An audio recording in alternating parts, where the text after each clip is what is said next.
querido? Quantos veio adorar e glorificar o nome do Senhor? Dá um glória a Deus bem alto aí. Irmãos, não importa a luta, não importa a adversidade. Quando você chega na casa de Deus e você começa a glorificar e exaltar o nome do Senhor, sabe o que é que Deus faz? Deus envia anjos ao teu favor para trabalhar naquele problema aonde você não está conseguindo resolver. Amém? Então não deixe de dar glória a Deus. Ah, pastor, mas a luta é grande. E daí? Maior é o nosso Deus, não é verdade? Então você tem que crer num Deus, como o apóstolo Paulo fala: eu bem sei em quem tenho crido, que Ele é poderoso para guardar o meu depósito até aquele dia. Amém? Chegou o momento de nós orarmos. Não sei como você entrou aqui nessa noite, mas eu sei que Deus tem uma palavra para o teu coração. Aonde você chegou aqui triste, você vai sair alegre. Chegou desanimado, vai sair animado. Está com problema? Deus irá resolver. Por quê? Porque o nosso Deus, Ele é especialista em resolver situações a qual nós não conseguimos. Amém? Vamos orar. Pai, em o nome do Senhor Jesus, nós clamamos a Ti, Senhor, porque a Tua palavra diz: clamas a mim, responder-te-ei, e anunciar-te-ei coisas grandes e firmes que não sabe. É o momento de você clamar, meu irmão. É o momento de você clamar, minha irmã. Não aceite essa angústia, não aceite esse desespero, não aceite essa inquietação. Não aceite o que muitas vezes está impedindo você de adorar, de glorificar e exaltar ao Senhor. Vai queimando todo o mal, Espírito Santo, toda essa angústia, esse desespero, essa aflição, tudo aquilo que tem atingido o teu filho e a tua filha, seja queimado no poder que há no nome do Senhor Jesus. Repreenda esse mal, meu irmão, repreenda essa enfermidade, repreenda essa angústia, repreenda essa dor de cabeça, repreenda essa opressão maligna, repreenda esse desânimo. Você pode até chegar daqui sem forças, mas eu quero profetizar que Deus vai renovar as tuas forças, porque lá em Isaías diz: os que esperam no Senhor renovarão as suas forças, subirão com asas como águia, correrão e não se cansarão, caminharão e não se enfadigarão. É esse Deus que você serve, meu irmão. É esse Deus que pega a mulher que não pode ter filho estéril e faz ela ser mãe de profeta, faz ser mãe de ministro do evangelho. É Deus que pode mudar qualquer situação da tua vida, mas para isso você precisa crer no Deus de Abraão, de Isaac e de Jacó. E quantos crêem no seu milagre nessa noite, começa a adorar esse Deus, começa a aplaudir esse Deus, começa a exaltar esse Deus. Oh, aleluia! Deus está neste lugar. Deus vai te dar a vitória em nome de Jesus. Aleluia! Palavra de Deus. 1 Samuel capítulo 14. Primeiro livro do profeta Samuel, capítulo 14. Enquanto os irmãos procuram, eu quero apresentar para vocês o meu livro. Estarei ali no final do culto, na porta da saída da igreja. Se você tem um interesse de investir na sua vida ministerial, o tema desse livro é Barba Grande, Roupa Nova. Inclusive essa mensagem eu preguei aqui, eu acredito que é a primeira ou a segunda vez que eu vim aqui na Atos. Essa mensagem fala sobre uma humilhação passada pelos soldados de Davi, homens que faziam a segurança, a retaguarda de Davi no palácio.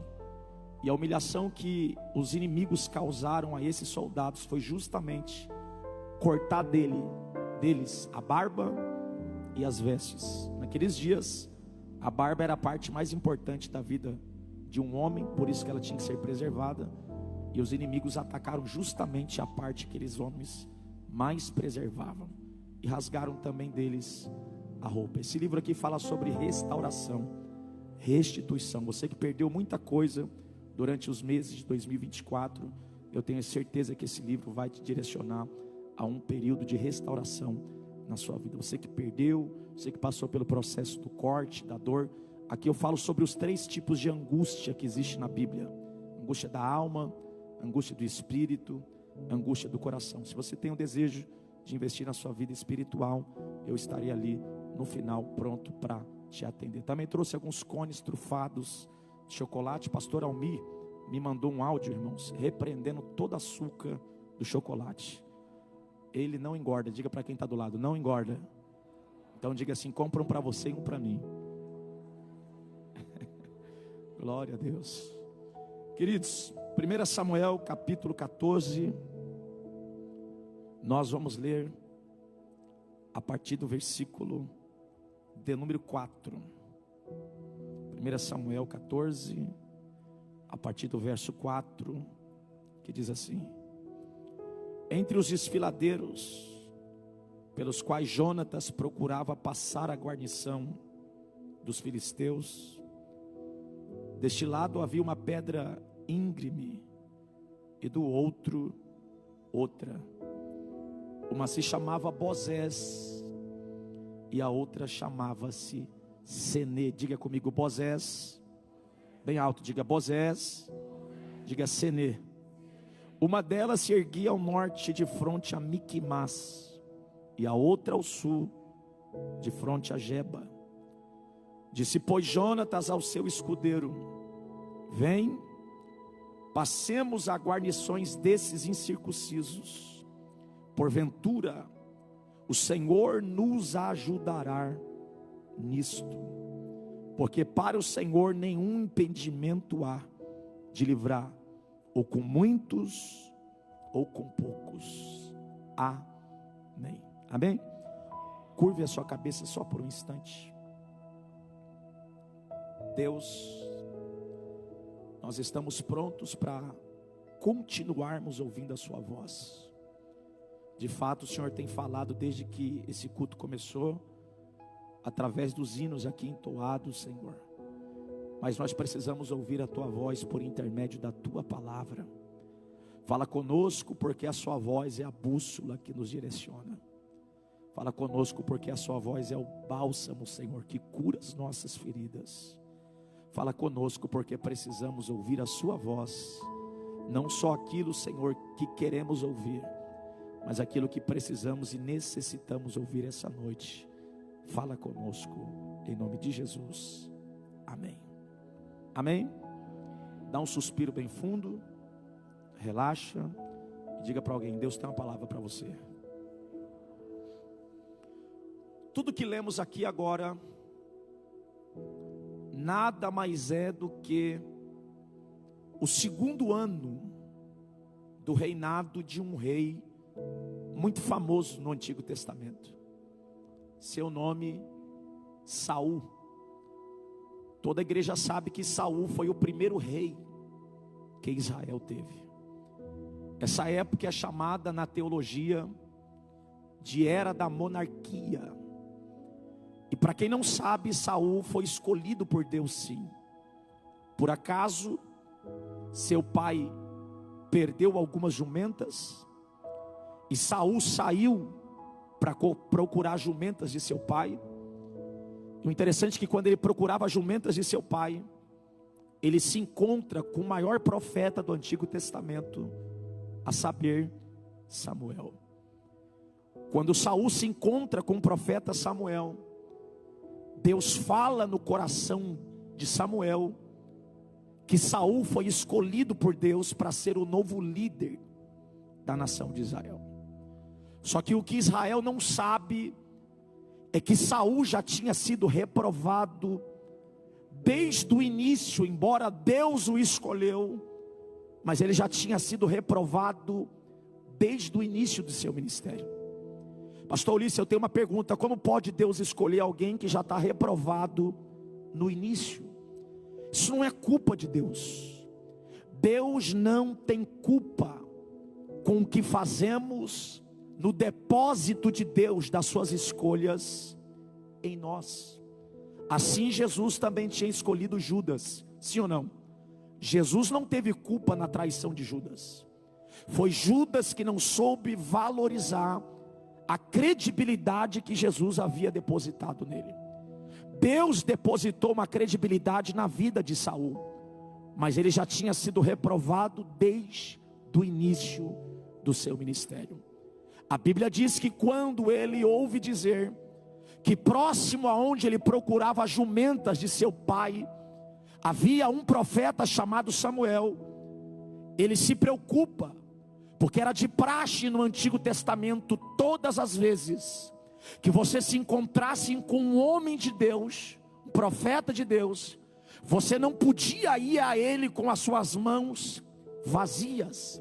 Isso não era barganha, não era porque alguém queria agradar o profeta. Lembra que eu falei na hora da oferta? Era uma forma de você agradecer a Deus pela vida do homem de Deus. Então, quando Saul se preocupa em abençoar a vida do profeta Samuel, ele pergunta para o seu moço, um rapaz aprendiz que andava com ele para servir nos momentos de dificuldade, e ele diz assim: o que temos para dar para o profeta Samuel?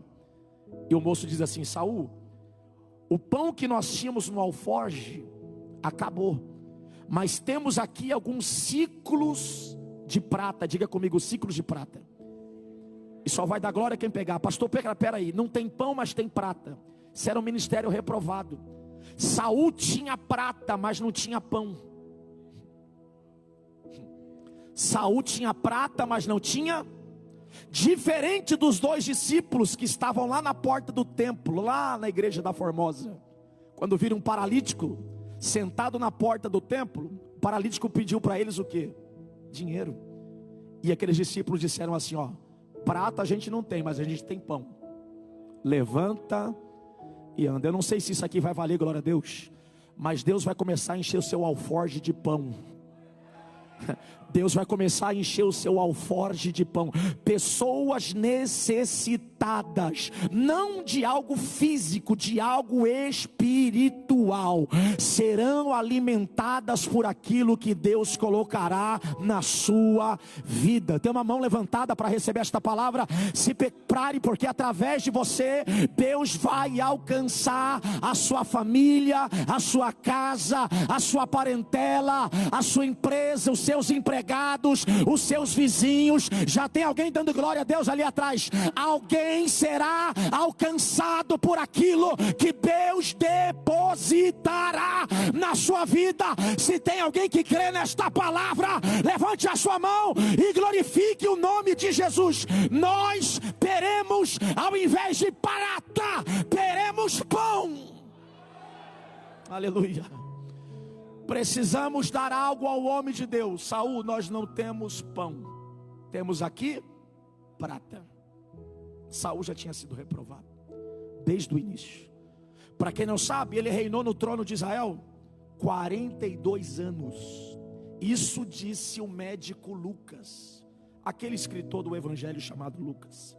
Ele disse em Atos dos Apóstolos que Saul reinou 42 anos. Mas pasme o que eu vou dizer, só os 2 primeiros ele foi sensível à voz de Deus. Pastor, como que ele está longe de sentir a voz de Deus, de ouvir a voz de Deus, e Deus ainda deixa ele no trono? Porque Deus é um Deus respeitador de vez. Deus estava esperando o tempo de Saul terminar para introduzir Davi no seu lugar. Eu não sei se você pega isso, mas Deus já está preparando tudo nos conformes. Parece que não está acontecendo nada essa noite, são 20 horas e 55 minutos, parece que não está acontecendo nada, mas Deus já está movendo peças ao teu favor. Deus já está movimentando coisas ao seu favor. Nem que Deus tenha que tirar alguém para colocar você no lugar, Deus irá fazer, porque Ele é Deus. Saul fica no trono 42 anos. E o capítulo que lemos é a primeira prova dele, pastor Almir. Por quê? Porque quando ele senta no trono de Israel, ele consegue reunir na nação de Israel 3.000 soldados. Quantos mil? E o maior inimigo de Israel, para quem não sabe, naqueles dias, era um povo chamado filisteu. Os filisteus eram inimigos número 1. Eles já tinham conquistado 5 cidades e viraram as 5 principais capitais da Filístia naqueles dias. Quando Saul assume o trono, ele tem um grande problema para resolver. Ele precisa parar o avanço dos filisteus, que não era pouco. Eles já tinham conquistado muitas e muitas terras. Diz a Bíblia que Jonatas, o filho de Saul, ele dá um ataque em cima dos filisteus, avança sobre a linha de frente dos inimigos, consegue matar alguns, e Saul toca a trombeta em Israel dizendo: eu feri os filisteus. Primeiro, não fui ele, foi o filho Jonatas. Segundo, ele mente. Segundo sinal que ele já estava distante de Deus, ele começou a mentir. Quando os filisteus ouviram isso, os filisteus, segundo a Bíblia Sagrada, escuta isso para dar glória a Deus com força, juntaram, pastor Almir, um exército de 30.000 carros, 6.000 cavaleiros em cima de cavalos, e o exército filísteo era incontável como grãos de areia da praia. Olha só o problema que Saul arrumou. E detalhe, Deus não fala mais com ele. Como é que ele vai enfrentar um exército que era incontável? Pastor, mas o senhor falou no início da mensagem que ele tem um exército de 3.000 homens. Quantos mil? Só que a Bíblia diz que quando o exército de Israel soube que era mais de 30.000 carros, mais de 6.000 cavaleiros e muitos homens de guerra, diz a Bíblia que fugiu 2.400 soldados. Só ficou 600. Muita gente começa, mas pouca gente chega até o fim. Sobrou 600, diga 600. Pastor, e os outros 2.400? Diz o texto que alguns se esconderam em poços, está lá escrito. Outros se esconderam em cavernas. Há gente tão medrosa, segundo o escritor, que teve gente que escalou árvores de espinhos para se esconder dos filisteus. E há gente covarde que atravessou o Jordão, o rio, e voltou para casa. Saul ficou na companhia de 600 homens. Sabe aonde? Debaixo de um pé de romeira, se refrescando com medo. Israel é um exército limitado. Segundo problema, em Israel não tinha mais ferreiros. Sabe quem eram os ferreiros? Os homens que fabricavam a espada, o escudo, a lança. Se Israel quisesse amolar as ferramentas de campo, eles tinham que pagar de 4 a 7 ciclos de prata, só para amolar. Os ferreiros estavam presos nas Filístias, porque Israel não podia fabricar espada, não podia fabricar lança, não podia fabricar armas de guerra. Então aqui já tem um segundo problema. Saul olhou e disse: agora, Deus não fala mais comigo? Nós não temos mais ferreiros que fabricam espadas, agora é só um milagre de Deus. Até que um homem chamado Jonatas resolveu tomar uma atitude. Eu não sei se vai valer glória, eu vou falar baixinho para não virar fofoca. Está na hora de alguém tomar uma atitude. Pega na mão de quem está do lado aí, dá uma chacoalhada para trás e para frente até ele dar um glória a Deus. E diga assim para ele: está na hora de você tomar uma atitude. Diga, até hoje você se escondeu. Até hoje você contornou o problema para não bater de frente, mas Deus te trouxe nessa quarta-feira de sinais para te dizer: está na hora de você se posicionar, está na hora de tomar. Mas já tem alguém com a mão levantada dando glória a Deus aqui. Está na hora de você tomar uma atitude diante desse problema. Para de fugir, para de se esconder, é noite de se posicionar. Jonatas, quem era ele, pastor? Filho de Saul. Jonatas olhou e disse assim: peraí, nós tínhamos 3.000 soldados no início, quando meu pai começou. Só foi os filisteus aparecerem com um grande número de soldados, que os covardes que não voltaram para casa se esconderam. Sabe de uma? Nem que eu tenha que lutar sozinho, mas eu vou tomar uma atitude. Entra na cena da imagem comigo. Jonatas acordou de madrugada, chamou o escudeiro. Diga comigo, um escudeiro. Pastor, o que era um escudeiro? Vou te explicar isso aqui. Sabe o que era um escudeiro? O escudeiro era um homem responsável pela armadura de um outro soldado. Era a responsabilidade do escudeiro limpar a armadura do sangue da batalha. quando o soldado voltava. Era responsabilidade do escudeiro limpar o sangue da espada quando o soldado voltava. Era responsabilidade do escudeiro cuidar do escudo de defesa do soldado. O escudeiro não tinha outra função a não ser cuidar da armadura do soldado. Jonatas acordou o escudeiro de madrugada e disse assim: meu amigo, meu pai está debaixo da romeira se refrescando, está com medo. 2.400 homens fugiram, os que não voltaram para casa, está dentro do poço, está em cima das árvores, se esconderam nas cavernas, e tem gente até que subiu em árvores espinhosas só para fugir da batalha. Mas eu hoje resolvi tomar uma atitude, e estou te chamando para entrar comigo nessa batalha. E aqui eu aprendi algo com Deus: ninguém vence sozinho. Eu não sei se isso vai valer para alguém, mas é Deus falando com esta igreja essa noite. Está chegando reforço por aí. Alguém recebeu lá atrás: está chegando ajuda. Pastor, vou ser sincero, eu achei que eu iria sucumbir diante dessa batalha. Não vai, porque Deus chegou na frente. Está chegando reforço. 2024 não termina sem antes Deus mandar o auxílio que você precisa. Se tem alguém que crê nesta palavra, levanta a sua mão para adorar. Está chegando ajuda. Acorda, escudeiro. Pois não, Jonatas, eu vou adiante dos filisteus.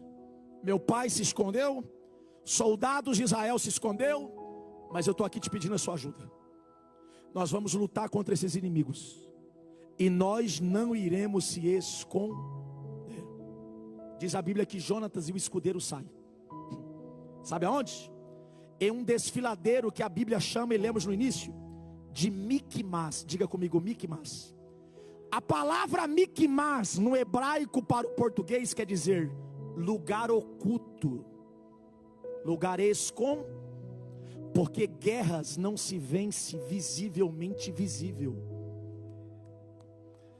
Entra no teu quarto, fecha a porta e fala com teu pai em secreto, e ele te ouvirá.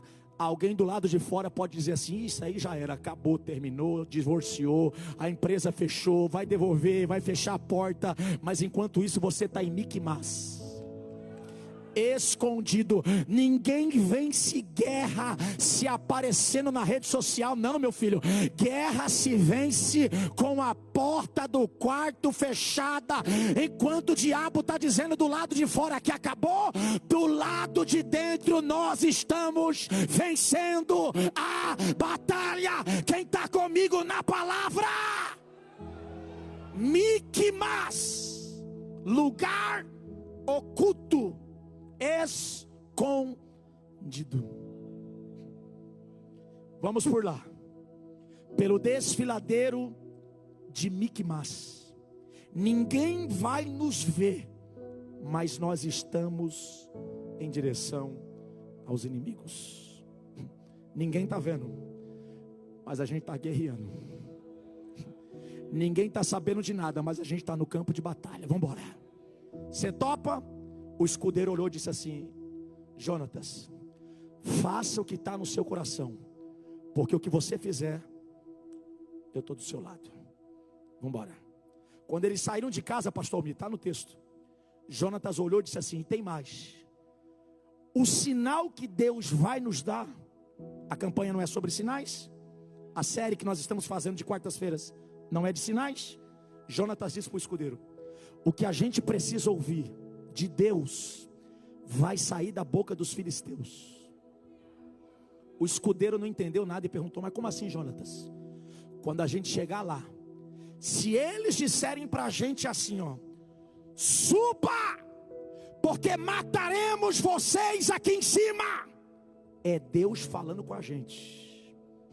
E se eles disserem assim, fiquem aí embaixo, porque mataremos vocês aí embaixo, saberemos que Deus não está conosco. Eu não sei se isso aqui vai mexer com alguém. Sabe o que Jonatas está dizendo? que às vezes aquilo que nós precisamos receber de Deus vai sair da boca dos inimigos. Eu não sei se você pega isso aqui hoje, mas amanhã o que você precisa ouvir como resposta de Deus vai sair da boca de gente inimiga. Deus vai usar os seus inimigos para trazer a resposta que você precisa. Se está na Bíblia, eu acredito, e escrito está que o que é ligado na terra é ligado no céu. Então levanta essa mão direita lá em cima. Procure um crente pentecostal positivo aí do seu lado. Bate na palma da mão dele e diga: a resposta vai sair da boca dos inimigos. Eles vão achar que é afronta, mas a resposta. Eles vão achar que estão te desmerecendo, mas é a resposta. Eles vão achar que está te magoando, está te machucando, mas eles serão usados por Deus para falar o que você precisa ouvir. Vai sair da boca dos inimigos. Isso é profecia. Tem uma presença de Deus aqui nessa casa. Tem uma graça de Deus aqui no nosso meio, gente. Quando a gente chegar lá, o que a gente precisa ouvir, quem vai falar vai ser os inimigos. Sabe qual é o nosso maior problema? A gente se chateia quando ouve alguém dizer alguma coisa que a gente não queria ouvir. Mas na realidade a gente nem sabe, pastor Almir, que às vezes é Deus usando a boca do inimigo para falar com a... Aleluia. Glória a Deus. Glória a Deus de novo. O que você precisa de Deus como resposta vai sair da boca dos inimigos. Sabe aquela indireta postada no Facebook? Não reposta não. É Deus falando com você. Sabe aquela afronta lá do teu trabalho? Sabe aquela afronta daquele cliente? É Deus falando com você. Jonatas olhou e disse: quando a gente chegar lá, a resposta que a gente precisa de Deus vai sair da boca dos inimigos. Não era sinal que eles queriam? Então é sinal que eles vão receber. Novembro será um mês que você vai receber sinais de Deus. O apóstolo Paulo diz que o cordão de 3 dobras não se quebra. Diga para 3: prepare-se para receber sinal. Se ela não quer receber, dá para quem está do lado. Prepare-se, porque vai chegar sinal de Deus. O que você precisa de Deus como resposta, Deus vai te antecipar com sinais. Vamos embora? Vamos embora. Por onde? Pelo desfiladeiro de Mickey Mouse. Quando eles chegaram, diz o texto, que os filisteus estavam em cima. Jonatas e o escudeiro estavam embaixo. Sabe o que eles fizeram, pastor? Não era esperado nenhum israelita aparecer ali, porque os que sobraram estavam Então quando Jonatas e o escudeiro chegou, os filisteus estavam tranquilos, dormindo talvez. Então Jonatas e o escudeiro precisaram fazer barulho. Fazer o quê? Você já chegou no estabelecimento um dia, você percebeu que no balcão não tinha ninguém para te atender, e proposital você colocou a chave no balcão, ou deu aquela tossidinha, do nada apareceu algo? Por quê? Porque você chegou fazendo barulho. Os inimigos não esperavam nenhum israelita, até que Jonatas e seu escudeiro chegaram fazendo. Está na hora de fazer barulho. Ah, você não pegou, irmão. Está na hora de fazer. Saberão que você chegou. Não, isso aqui é profecia, só 2 pessoas receberam. Vou profetizar. Saberão que você está mais vivo do que nunca. Está na hora de fazer barulho. Quantos saíram de casa esta noite estão dispostos a fazer barulho? Levante a mão. É noite de mostrarmos que não iremos se esconder. Estamos vivos. Eu não sei se tossindo, eu não sei se chutando alguma pedra, eu não sei como, mas Jonatas e o escudeiro fizeram. Quando de repentemente ouvido eles foram, os filisteus apontaram lá em cima e caçoaram de Jonatas e o escudeiro.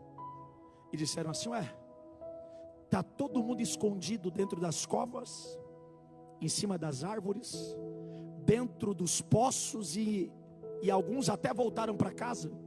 Vocês não vão se esconder? Jonatas disse: não, e já chegamos fazendo.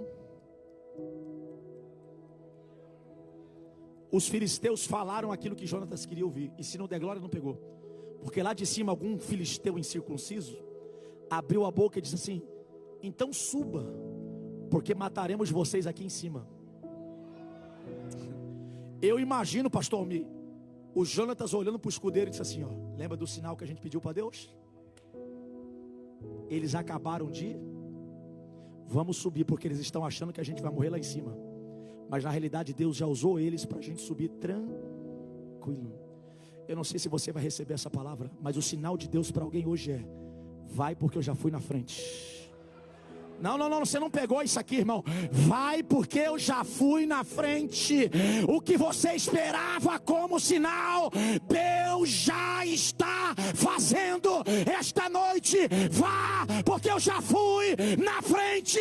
Quem pode adorar, vai. Subam, porque mataremos vocês aqui em cima. Jonatas tranquilamente olhou para o escudeiro e disse: quem falou não foi o inimigo, quem falou foi o próprio Deus. Pastor Ulisses, mas me explica uma coisa aqui para a gente começar a entender essa mensagem. Se os filisteus estão em cima e Jonatas e o escudeiro embaixo, como é que eles vão chegar lá? Diz o texto que tinha 2 desfiladeiros, 2 pedras íngreme, e a gente repetiu o nome delas. Uma se chamava Bozés, a outra chamava-se Senê. Diga Bozés e Senê. A palavra Bozés quer dizer lugar de brilho. Senê, lugar espinhoso. Ou seja, entre uma batalha e uma vitória, você vai ter que passar pelo processo do espinho, mas você vai chegar no lugar que brilha. Ou você está achando que ia ser de mão beijada? Essas pedras eram íngremes para baixo, e só passava um homem de lado. Isso era proposital. Por isso que os filisteus estão em cima, e as pedras ao redor era como se fosse uma proteção. Eles sabiam que se Israel chegasse com um exército grande ali, não daria em nada, porque só podia passar um homem por vez. E aqui eu entendi, Deus falou comigo aqui. Tem provas da vida que Deus não vai mandar muita gente para te ajudar, nem passa. Apenas 2 já é suficiente. Você está entendendo que naquela luta Deus não permitiu ninguém chegar? Não ia passar pelas pedras. Tem provas que a companhia que Deus vai deixar para nós é de 1 ou 2 no máximo. Mas se valer glória, fica à vontade. Já é suficiente para você vencer essa guerra. Está chegando reforço aí, está chegando ajuda. Eu vou profetizar até você da glória. Está chegando ajuda, está chegando. Ninguém vence sozinho. Eu profetizo, igreja Atos. Deus está mandando o recurso que você precisa. Quem pode adorar? Quem pode adorar? Bozés e Senê é o lugar aonde Deus dificulta a passagem, para que de propósito poucas pessoas se aproximem das nossas lutas. Lugar de brilho, lugar espinhoso, e eles têm que passar de lado. Os filisteus estavam em... Se você ler com calma depois em casa, diz a Bíblia que lá no pé da montanha, Jonatas olhou para o escudeiro e disse assim: meu amigo, até hoje você cuidou da minha armadura. Quando eu voltava para casa ensanguentado, era você que tirava o sangue da minha espada, era você que tirava o sangue da couraça, era você que tirava o sangue do capacete. Mas hoje você não vai limpar a armadura, não. Está no texto. Diz a Bíblia que Jonatas pegou a espada que era dele e colocou na mão do escudeiro e disse: hoje você vai lutar com a minha. Deus está colocando espada na mão de alguém aqui hoje. Você vai subir com a minha espada, e vai funcionar da seguinte forma: eu vou na frente e você vem atrás. Eu vou na frente e você vem. O escudeiro não entendeu nada e disse: Jonatas, mas como é que vai ser essa estratégia? Jonatas respondeu: eu derrubo e você mata.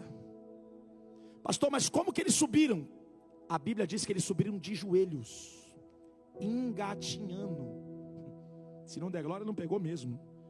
Provas não se vence de pé.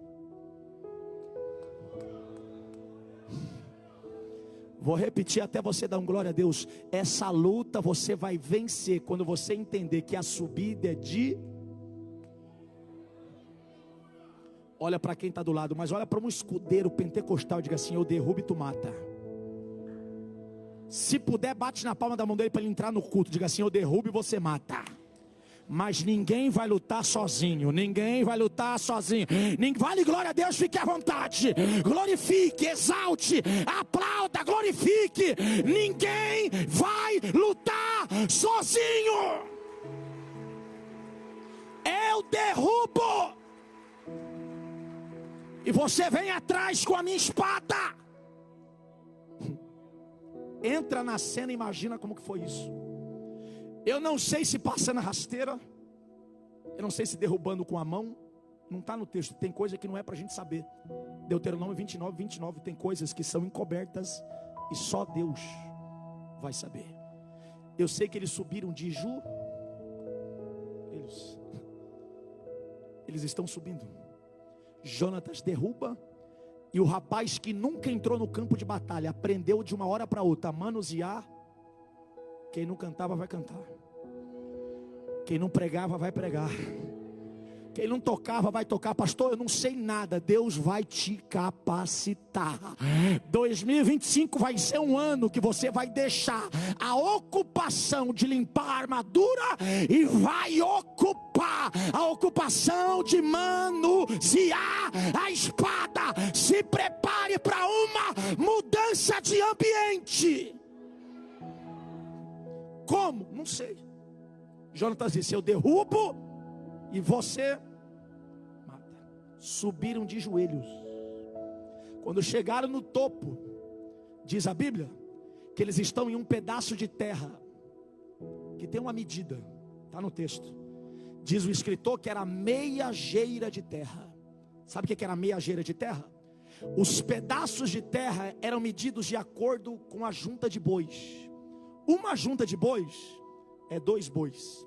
Pegava-se o boi, colocava outro boi do lado, colocava-se a madeira chamada arado em cima, e eles aravam aquela terra. E uma terra era medida por causa de uma junta de bois ou 2 juntas de bois. Quando se tinha muitos bois, é porque a terra era grande. Aí o escritor diz assim: e venceram a batalha em meia geira de terra. Pedaço de terra pequeno. Você não pegou? O pedaço de terra não era um pedaço de terra grande. Eles estavam comprimidos a tantos inimigos. Só que Jonatas já tinha dito em casa: olha, se Deus quiser nos dar vitória, Ele não depende de muitos e Ele não depende de poucos.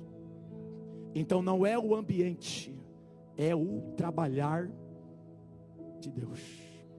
Meia geira de terra. Sabe quantos filisteus caíram? Diga comigo: 20. Gente, se não der glória, não pegou mesmo. 2 homens sozinhos mataram subindo de joelhos 20 soldados filisteus.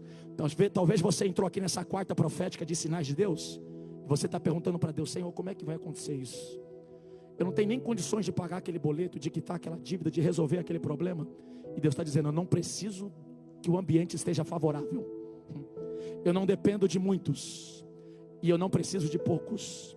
A vitória não depende de quem foi ou de quem ficou. A vitória vem de... Se prepare, porque ela está chegando e está mais perto do que você imagina.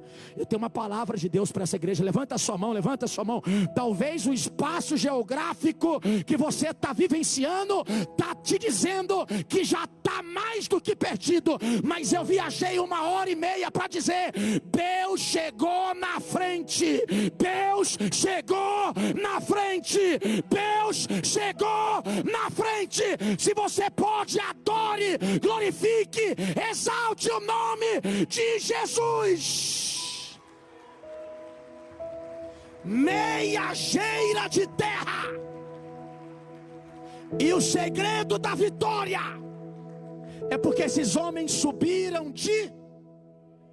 Você não tem noção do que o Deus que você serve faz. Quando você dobra os seus... Já dizia a rainha da Inglaterra que ela tinha mais medo de um crente de joelhos do que todo um exército de pé. Quando você dobra os seus joelhos, você não tem noção. Um grande sábio, pai da igreja, John Wesley, se não me falha a memória, ele disse assim, pastor, ele disse assim, ó: quando o homem trabalha, mas quando o homem ora, Deus trabalha. Quando você dobra o seu joelho, ainda que o espaço geográfico não seja favorável, ainda que o ambiente de caminhada não seja favorável, mas Deus está trabalhando. O sábio Salomão disse que tem 3 coisas na vida que nunca serão explicadas. Primeiro, a formação dos ossos de uma criança no ventre da sua mãe. Segundo, a formação do vento, de onde ele vem e para onde ele vai. Se não der glória a Deus agora, está afastado da igreja. Porque a terceira coisa, Salomão disse que ninguém vai entender a maneira que Deus trabalha. Você não tem noção que Deus está trabalhando por você. Eu não sei como, eu não sei quando, eu não sei que horas ou através de quem, mas o que você esperava como sinal de Deus já está a caminho. Eu não sei se você tem fé para pegar essa palavra, mas levanta a mão lá em cima. A próxima quarta-feira alguém vai pedir aqui para o pastor Almir uma oportunidade para contar testemunhos, porque o sinal que você esperava de Deus já está a caminho. Quantos acreditam nesta palavra? Levante a sua mão para adorar. Levante a sua mão para adorar esta noite. Levante a sua mão, porque o sinal está a caminho. Levanta a sua mão, minha irmã, a senhora de preto aqui na frente. Isso. Deus te conhece.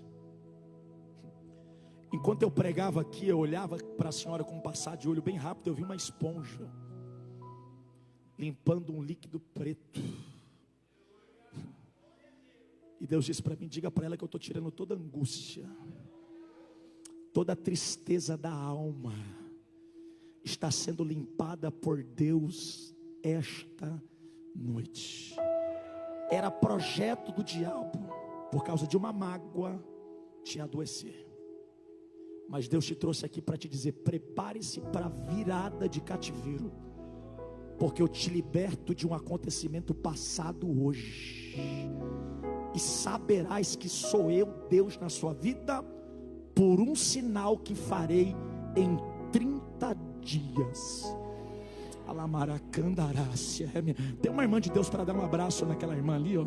Essa que está chorando aqui, porque essas lágrimas aí não são mais lágrimas de tristeza, porque Deus muda esse cativeiro esta noite e te diz: prepare-se para um grande sinal da minha parte. Verás que eu vou mudar o que está de cabeça para baixo, vou pôr no lugar de novo. Assim diz o Deus desta casa. Se tem alguém que acredita, adore o nome de Jesus. Tem uma presença de Deus aqui nessa casa. Tem uma graça de Deus. Aplauda bem forte, aplauda. Eita Deus.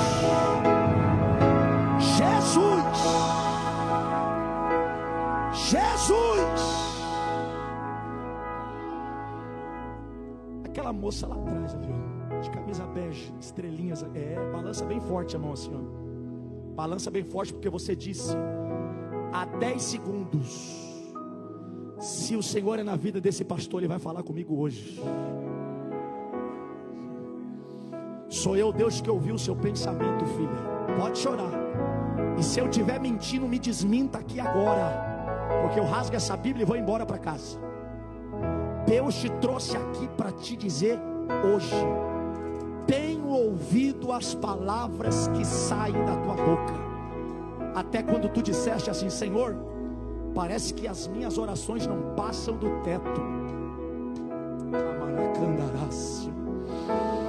Sou eu, Deus, que ouvi aquelas palavras na cabeceira da cama quando tu disseste assim: se for para viver desse jeito, eu prefiro morrer. Como prova que sou eu, Deus, que te amo, filho, te trouxe aqui esta noite para falar contigo tete a tete. Verás o grande sinal naquilo que tu me pediste. E ainda que alguém te disseste, não tem mais jeito, acabou, sou eu, Deus, que irei transformar e será motivo da tua alegria. E todos saberão que sou eu, Deus, que mudo este cativeiro. E te digo, prepare-se para um culto de ação e graça, para agradecer o grande milagre que hoje te envio. Assim diz o Senhor. Tem alguém que veio dar glória a Deus aqui, irmão? É quarta-feira de sinal. Oh, glórias a Deus, aleluia, glórias a Deus. Amém, querido? Gostaram da mensagem? Deus fala. Talvez quando você ora, você pensa que Deus não está ouvindo tua oração, mas Deus, Ele está ouvindo. Só que o tempo de Deus, irmão, não é igual ao nosso tempo. Deus fala na hora certa, no momento certo, no tempo certo. Amém? Ajude o pastor Ulisses, compre um livro dele, compre também umas trufas